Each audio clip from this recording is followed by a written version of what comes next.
Well, the use of drugs like Ozempic has exploded because of their weight loss benefits. Demand for the injections is so high that manufacturers simply can't keep up. Doctors and health officials, though, want patients to know about some very serious side effects and possible health risks when it comes to taking these drugs. So joining us now is Dr. Celine Gounder. She's the editor-at-large for public health at KFF Health News and a CBS News medical contributor. She's also a physician and an epidemiologist at NYU and Bellevue hospitals. Thank you for coming. So, geez, I got to figure out where to start. First off, KFF released new polling this morning that shows that many people are interested in taking weight loss drugs. What are some of the key points that you found in this study? Well, almost half of Americans are interested in taking these weight loss drugs, even if it's just to shed a couple pounds.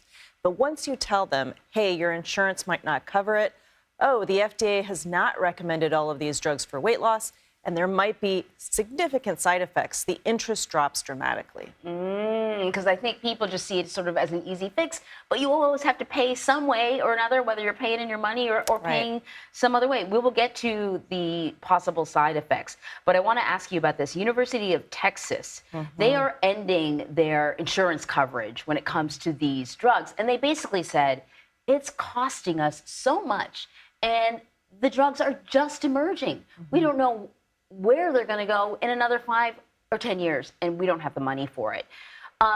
Do you see this as part of a trend where insurance companies are going to start to take a second look? Because the truth of the matter is these drugs are approved for diabetes, not for weight loss. We're talking about, say, $1,400 a month per person per month for some of these drugs. And so that is just, it's unattainable for most of the average Americans. It's also unattainable for insurance companies. This is really expensive. Yeah. And if you start covering these drugs for everyone, more than 40% of Americans are obese, that really is going to bankrupt your healthcare system. And I mean, you're talking about obese, but then there are people who are just overweight, and then that percentage is even larger now. A lot of us got to lose a few.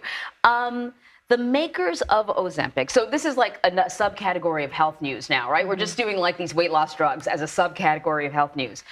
This week, the makers of Ozempic and Mounjaro, they're being sued over claims of potentially some pretty serious side effects. One of them has to do with stomach paralysis that some people said that they suffered. Now, when we ran the story earlier this week, though, it seemed to me that at least one of the plaintiffs had diabetes, and that stomach paralysis is also one of the things that could happen when you have diabetes. So I want to ask you about some of the concerning side effects. Is this one of them? Is it really a side effect that is more likely to affect people with other health issues, not just the fact that they're overweight? It's a good question, and we don't have the answer to that yet because we're just starting to see some of these side effects emerge. But remember, how do these drugs work? They work on the hormones that communicate between your brain and your gut. So your brain telling your stomach, time to empty now. And so if that is not functioning correctly, you might well see the stomach not emptying properly, essentially paralyzed.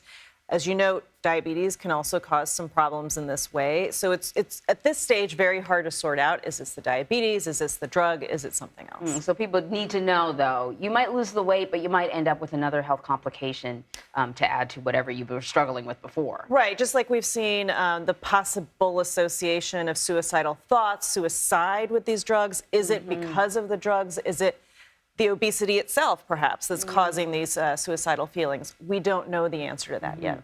My last question to you. So listen, if this isn't covered by insurance, it's like $1,300 a month. We talked about the price. The one thing that was kind of like transformative about these drugs, though, is after decades of being told calories in, calories out, suddenly there was a drug that suggested that maybe there's something more. Maybe everything that we've learned, that we've been trying to do, really isn't working. What do you say to someone who's like, I think this drug is my only option? What are the other options if you want to lose weight? And don't say go to the gym. Look, something has changed over the last 50 years or so. We went from about 10% obese to 40% obese. Yeah. What changed? Our food supply. There's a lot more sugar, salt, fat in the food supply. We have food subsidies that actually incentivize things like corn syrup in your food. So when you have those incentives in place, a lot of money being made off of this, it's really hard for us as the average person to fight back against that. So these are things that really need to be changed at a more systemic level to make it easier for us to be healthier. There you go. Dr. Celine Gounder, it's always great talking to you. Thank you.